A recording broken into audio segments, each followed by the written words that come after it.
പ്രഥമസ്കന്ധത്തിലെ മൂന്നാമത്തെ ഹെഡിങ്ങായ വേദവ്യാസന് നാരദൻ ചെയ്ത ഭാഗവത ഉപദേശമാണ് ഇന്നത്തെ നമ്മുടെ വീഡിയോ.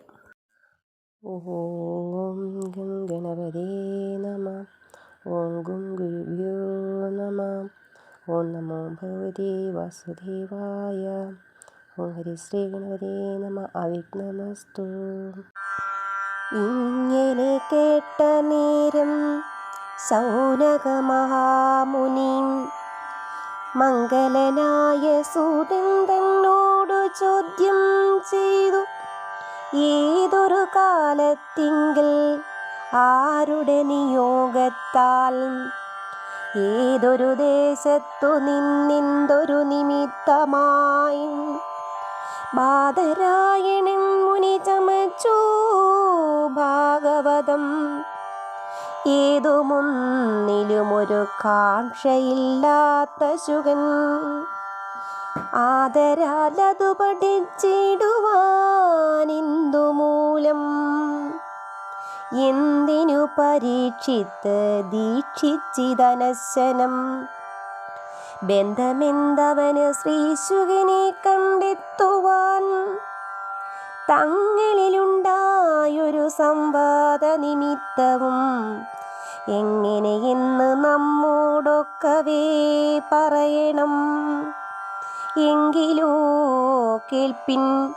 മുന്നം ദ്വാപരയുഗത്തിങ്കൽ പങ്കജവിലോചനാകിയ നാരായണൻ ശ്രീപരാശരസുതനായി അവതരിച്ചിതു താപസനായി സത്യവതിയാം നാരിതന്നിൽ.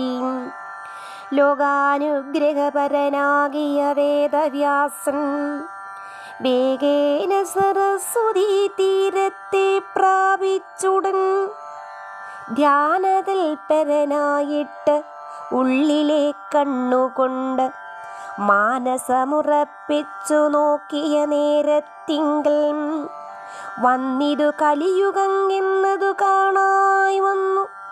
മുന്നേതിൽ കുറയുന്ന ധർമ്മവും കാണായി വന്നു. കാലദോഷത്താൽ കുറഞ്ഞിടുന്ന ധർമ്മത്തിൻ്റെ പാലനം ചെയ്യുവാനായിട്ടക്കാലം മുനിവരൻ നാലായി പകുത്തിതു വേദത്തെ. അതു പിന്നെ നാലുർക്കും പഠിപ്പിച്ചു വെവ്വേറെ ഓരോന്നെല്ലാം. വേദത്തിൻ പൊരുൾ വെളിച്ചത്തു കാട്ടിടുവാനായി ആദരാൽ പുരാണങ്ങൾ ചമച്ചു പഠിപ്പിച്ചു. ലോകാനുഗ്രഹാർത്ഥമായി ഇങ്ങനെ ചെല്ലും കാലം വ്യാകുലം തീർന്നു. ബുദ്ധി നന്നായി തെളിഞ്ഞില്ല. എന്തൊരു കുറവെനിക്കിങ്ങനെ വന്നിടുവാൻ ചിന്തിച്ചാലൊരു മൂലമെന്നെല്ലാം പലതരം ചിന്തിച്ചിരുന്നീടിന കാലത്തിങ്കൽ അന്തരാ കാണായി വന്നു നാരദമുനിയെയും. അന്തികെ കാണായി വന്ന നാരദമുനീന്ദ്രനെയും സന്തോഷം വളർന്നൊരു വേദവ്യാസനുമേറ്റം ഭക്തി പൂണ്ടെഴുന്നേറ്റ് വന്ദിച്ച് നമസ്കരിച്ച് അർഘ്യപാദ്യാദികളാൽ അർച്ചിച്ചു പൂജിച്ചപ്പോൾ സൽക്കാര കുശല പ്രശ്നാദികൾ കഴിച്ചുടൻ മുഖ്യനാം ദേവമുനി നാരദൻ അരുൾ ചെയ്തു. വിഖ്യാത ഗുണാംബുദേ, കേൾക്കണമിതു ഭവാൻ. ഉൾക്കാമ്പിലുണർവേറ്റമുണ്ടല്ലോ നിനക്കെന്നാൽ. ഋഗ്യശു സാമ്നായ ഭാഗാദികൾ ജഗത്രയ ഭദ്രസാധനം സർവലോക സമ്മതം നൂനം വിസ്മയോദിതം ഭഗവദ്യസഹിതമായി തൽസമർപ്പണം ചെയ്യിൽ എത്രയും അത്യുത്തമം. ഭഗവദ്യശോയുധമല്ലാതെയും പ്രബന്ധങ്ങൾ സുഖമേ ശോഭിക്കയില്ലെന്നു കേട്ടിരിക്കുന്നു.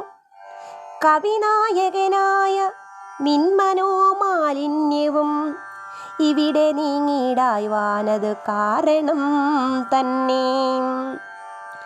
സർവലോകാനുഗ്രഹകര സാധനം തവ സർവസന്ധിജിതങ്ങളെന്നാലും ഇനിയിപ്പോൾ സർവലോകേശനായ ഭഗവദ്യശസ്സോടും സർവൈക സമ്മതമായുള്ളൊരു പുരാണം നീ ചമയ്ക്ക് വേണങ്ങിനി എന്നാൽ നിൻ മനസ്സപ്പോൾ രമിക്കും പരമാത്മാവോടു ചേർന്നനുദിനം.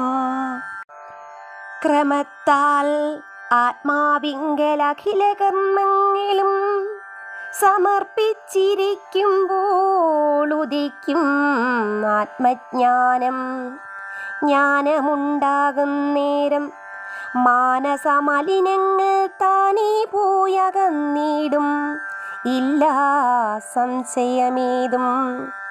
ഞാനൊരു ശൂദ്രൻ പണ്ടു ഭൂദേവകുലാജ്ഞയാം മാനസഭക്ത്യാ സന്യാസികളെ പൂജിക്കയാൽ കാരുണ്യം വളർന്ന് അനുഗ്രഹിച്ചാരവർ. അതു കാരണം ആത്മജ്ഞാന തൽപരനായോരെൻ്റെ മാതാവു മരിച്ചത് ദൈവാനുഗ്രഹമെന്നോർത്ത് ഏതുമേ മനസ്താപമതിങ്കലുണ്ടാകാതെ കേവലം ശേഷക്രിയ ചെയ്തുടൻ പുറപ്പെട്ടു. ഭാവനാവശാൽ സർവം ത്യജിച്ച് ജിതേന്ദ്രിയ ഭഗവദ്ധ്യാനത്തോടു കൂടവേ വനം പൊക്ക് ഭഗവതുപാസനാരതനായി വാഴും കാലം.